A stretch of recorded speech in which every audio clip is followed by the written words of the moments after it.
X 战警》最新一集《黑凤凰》即在今年暑假档期登上大荧幕。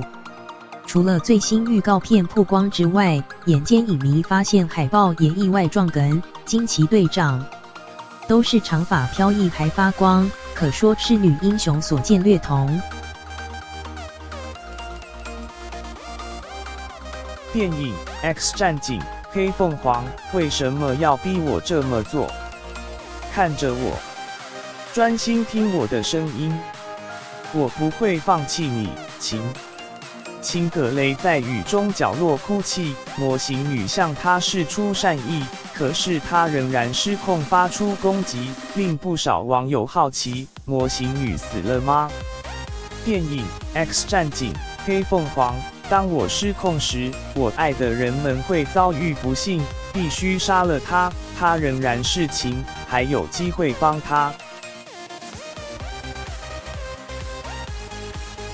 漫威电影《X 战警：黑凤凰》公开正式预告，其中变种人被关在车厢，秦葛雷一失利，整个车厢飞起来，开外挂的力量让影迷震惊。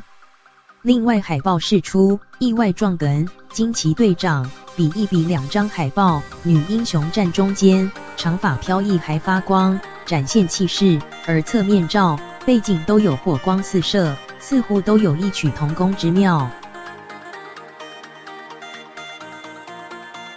抢先，黑凤凰上映的《惊奇队长》女主角布莉拉森28日现身欧洲首映会，一袭蓝色礼服，大秀美肩和美背成为焦点。女星布莉拉森，我真的很爱惊奇队长卡罗，我继续回来是因为他重新站起来的能力。惊奇队长在台湾上周五预售开卖，不到3天就打破美国队长3和黑豹的纪录，登上漫威超级英雄单人系列预售票房冠军。上半年的2部女英雄大片互抢票房，还意外撞海报，较劲意味浓厚。